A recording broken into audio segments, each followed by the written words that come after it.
Hello दोस्तों, तो medieval history के 30 ईयर्स पीवाईक्यू सीरीज़ में आपका स्वागत है। अभी आपका 159 क्वेश्चंस से हमारा शुरू करना है। ठीक है, इसके पहले कि बहुत सारे क्वेश्चंस हो गए हमारे। ऑलराइट,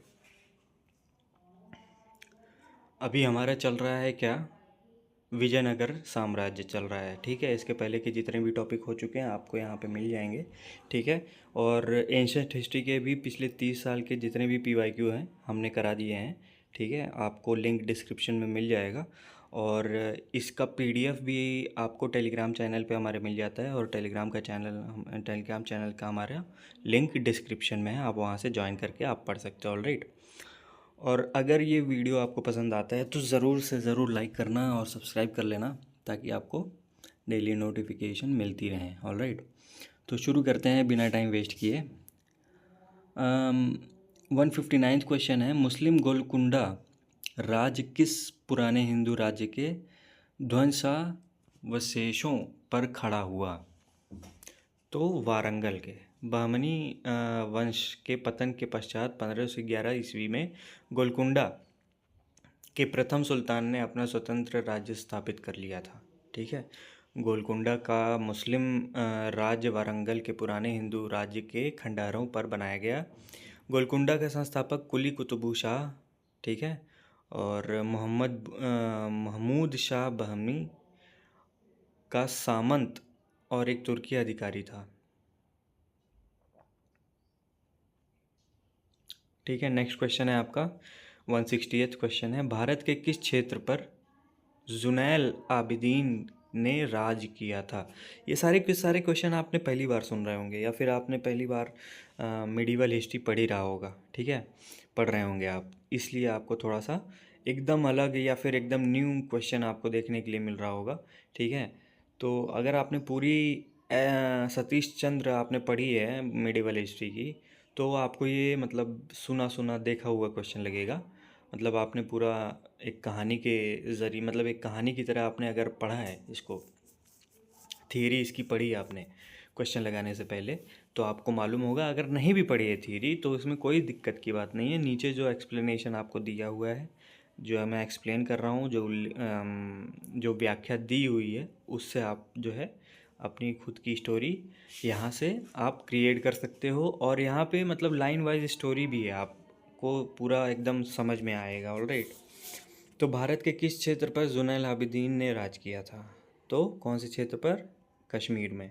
सुल्तान जुनैल आबिदीन 1420 से 70 कश्मीर का शासक था। यह उदार, सहिष्णु तथा जन कल्याणकारी शासक था, जिसने जजिया कर हटाया था तथा गोहत्या पर प्रतिबंध लगा दिया। इसे कश्मीर का अकबर नाम से जाना जाने लगा। ठीक है, याद रखना, कश्मीर का अकबर कौन था? सुल्तान जुनैल आबिदीन। ठीक है, नेक्स्ट क्वेश्चन है आपका, विजयनगर साम्राज्य की स्थापना किसके शासनकाल में हुई? तो किसके शासनकाल में हुई थी? मोहम्मद बिन तुगलक के शासनकाल में।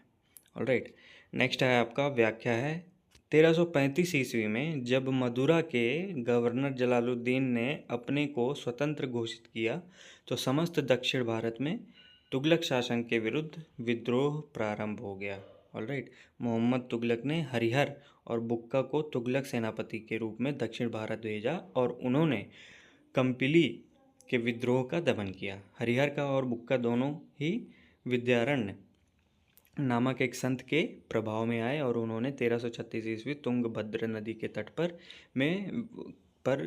विजयनगर साम्राज्य की स्थापना की। ठीक है, ये दोनों संगम के पुत्र थे।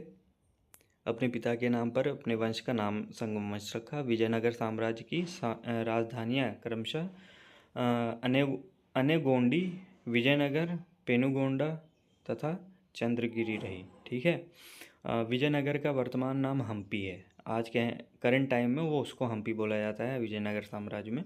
ठीक है, यहाँ से इसके खंडहर प्राप्त होते हैं। हम्पी यूनेस्को की विश्व विरासत सूची में भी शामिल प्रसिद्ध स्थल है। ऑलराइट, सभी जानते होंगे। तो नेक्स्ट क्वेश्चन है आपका, निम्न में से कौन विजयनगर साम्राज्य की दूसरी राजधानी थी? तो दूसरी राजधानी कौन सी थी आपकी? पेनुगोंडा। ऑलराइट, तालीकोटा के युद्ध के उपरांत राम राय के भाई तिरुमाल ने पेनुगोंडा को राजधानी बनाई, उसने कुछ अंशों में साम्राज्य की शक्ति तथा प्रतिष्ठा की पुनः स्थापना की करने में सफलता पाई थी। ठीक है। नेक्स्ट है आपका, वैदिक ग्रंथों में भाष्यकार सायण को आश्रय प्राप्त था। तो कहाँ प्राप्त था? विजयनगर राजाओं का आश्रय प्राप्त था। वैदिक ग्रंथों के भाष्यकार सायण को विजयनगर शासकों का राजश्रय प्राप्त था। यह संगम वंशीय शासक हरिहर द्वितीय का मंत्री था। उसके नेतृत्व में गठित विद्वानों के एक संघ ने चारों वेदों तथा अनेक ब्राह्मण एवं आरण्यक ग्रंथों की व्याख्या का जटिल कार्य पूर्ण किया। सुधानिधि आयुर्वेद सुधानिधि तथा सुभाषित सुधानिधि जैसे ग्रंथों की रचना का श्रेय सायण को प्राप्त है। 1387 ईस्वी में सायण की मृत्यु हो गई थी। ठीक है। नेक्स्ट है 164 क्वेश्चन, विजयनगर साम्राज्य के प्रभुत्व काल में निम्नलिखित में से किस टीका की रचना हुई थी? तो पराशर स्मृति पर माधव की टीका। विजयनगर साम्राज्य का काल संस्कृत एवं तेलुगु साहित्य के उत्थान का काल था।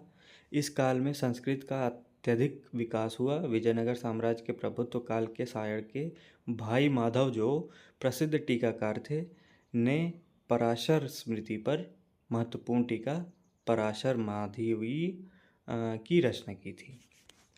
ठीक है। नेक्स्ट है आपका, विजयनगर के किस शासक ने चीन के सम्राट के पास अपना राजदूत भेजा था? तो किसने भेजा था? बुक्का प्रथम ने भेजा था। हरिहर प्रथम की मृत्यु के पश्चात उसका भाई बुक्का प्रथम गद्दी पर बैठा।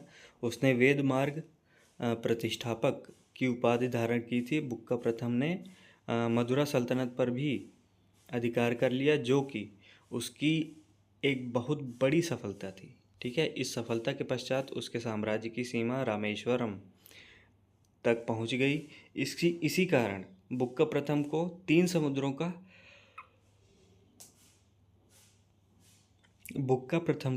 समुद्रों का अधिपति भी कहा जाता था।